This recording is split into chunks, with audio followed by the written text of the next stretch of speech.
Okay, I guess we can just kind of start by, I don't know, I read your piece this morning in the Dallas Morning News, and can you talk to me about what kind of, led you to say, I need to get some stuff out? Yeah.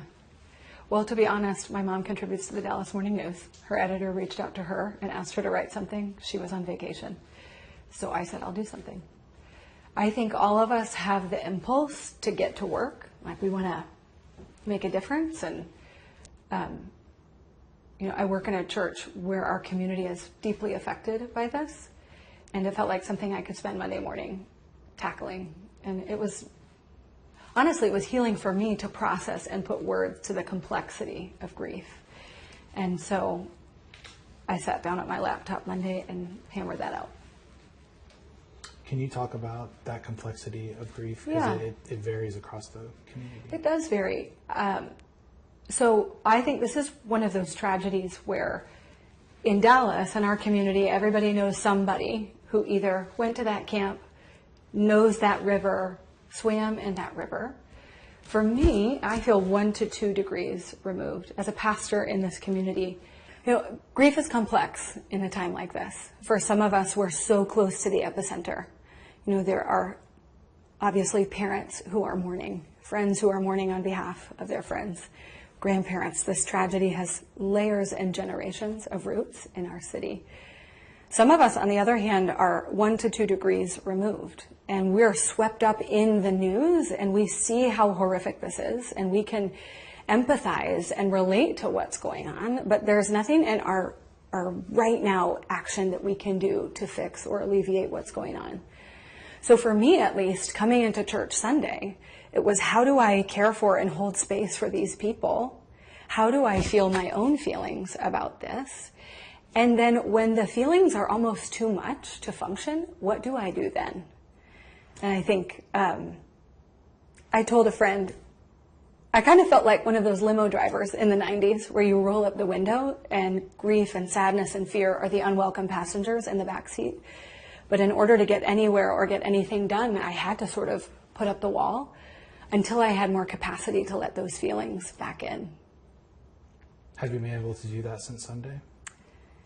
There have been moments. I have 3 kids of my own, and so there are moments where I'm able to pour myself into being present to them, into the daily tasks of playing with them, swimming with them, all the things it takes to get housework done and make dinner. And in those moments, I feel like I'm able to continue living my life.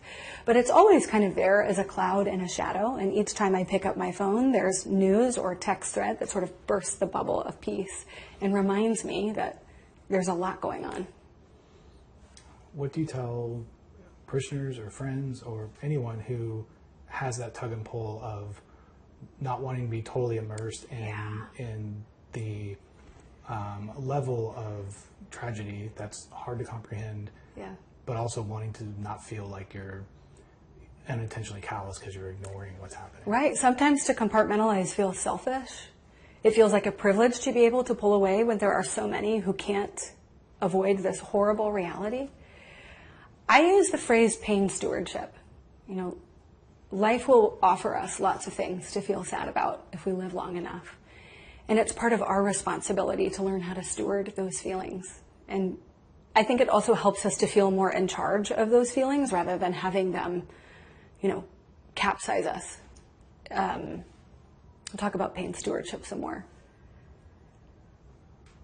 I think I would ask someone who's really struggling to move beyond the tears, what are you feeling? Can you put words to it? Can you write about it? Can you talk to somebody about it?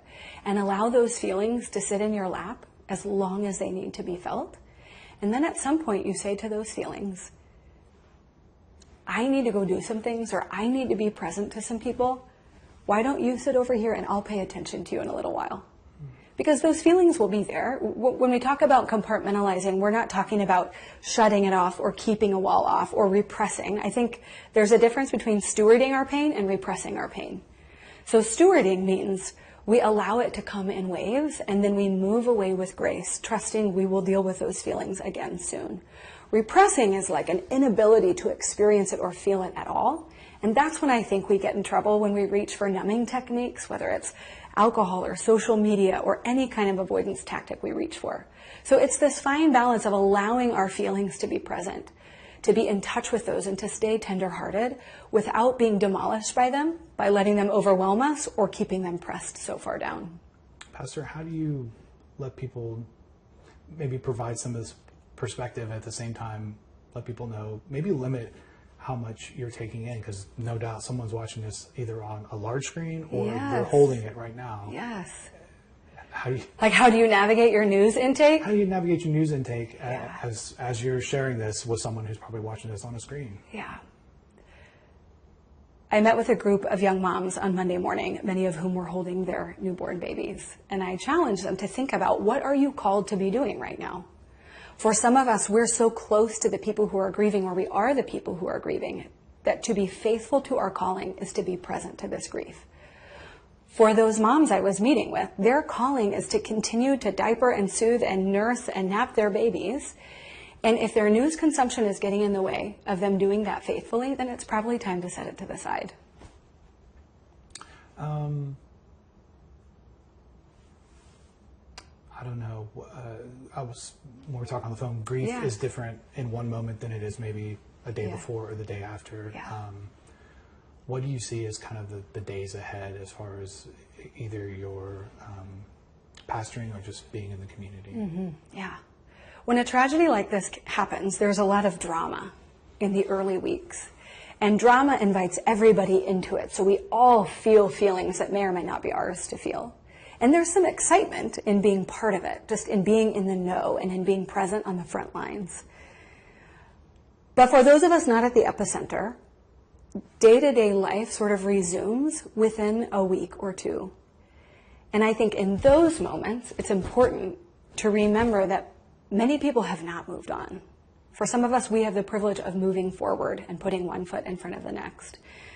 I think in my own experience of grief, I lost my father to suicide when I was 20. And our house was full of visitors. Our fridge was packed with food for a week or two.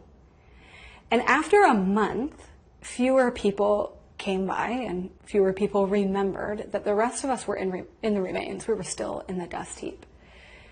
And so I think it's a matter of recognizing with compassion that we're not all in the same place moving forward. A month from now will look different for our city when the next big headline rolls in, but it will not look that different for those families who are learning to live without their children, their loved ones. And then even a year from now, 4th of July will never be the same, really, for our community, but certainly not for anybody tied to Camp Mystic or for Kerr County. And so it's those, I think, grief imprints on our brains, on our hearts. And so it's, for those of us who are watching and supporting people in grief, I would encourage you to put a calendar reminder on your phone. 2 months from today, check in with so-and-so. Or 1 year from today, check in with so-and-so. Because it can't be front of mind all the time, but it is a way that we can show up with compassion for one another. Yeah, or maybe the so-and-so that doesn't have any effect on Kerr County, but just someone you know who has lost something. Absolutely. Yeah. Like I said, I read the paper. So this was, this is the what you wrote this morning that's in the paper. I didn't know if there was a part of this that you feel that you would, if someone hasn't read this, you would want them to know. I was 20 when my father died by suicide. I climbed under the covers of my parents' bed. A family friend, a psychologist, stepped into the darkness of the room and sat beside me. How do I do this? I asked him. What's the proper way to grieve? I wanted a manual for grief, and he had none to give me. There's no right way to do this other than to feel your sadness, he said with compassion, because sad is an awfully heavy thing to feel. That's the message you want people to hear today. I think so. That there's no right way to do this other than to not let it affect you at all. I think there's a lot of shoulds with grief. I felt this in my 20s of how sad should I be? Do I feel guilty for going out and laughing and sharing a drink with friends? Should I just be in a dark room all day? And I'm guessing lots of people are feeling some of that latent guilt. So I would say there's no manual for grief. We get in trouble when we don't feel it or when we allow it to consume us altogether. That's yeah, that's really good. Is there anything that I haven't asked about that you I don't just think want so. people to think about? I mean, I think you touched on this, the degrees of separation and the Yeah. intimate grief of the families in this community, but there's that Collective civic, grief. even statewide. Yeah.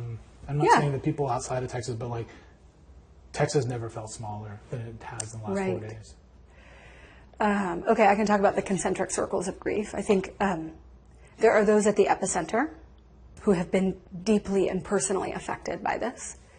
There are those of us who are 1 to 2 degrees removed, who know someone or know a place, and we are mourning together. But all of us in this city, I think, are affected by this in some way because we can empathize. And the beautiful thing has been to watch the outpouring of compassion and care, particularly in such a divisive time. You know, this is one of those sacred moments. I don't know how long they'll last. It's almost like a bubble we hope never bursts, where we're looking out for one another, where we're seeing human souls and not just people who stand in the way of our particular agendas. So my hope is that we might carry from this even some redemptive value as a city of learning to love one another again as humans.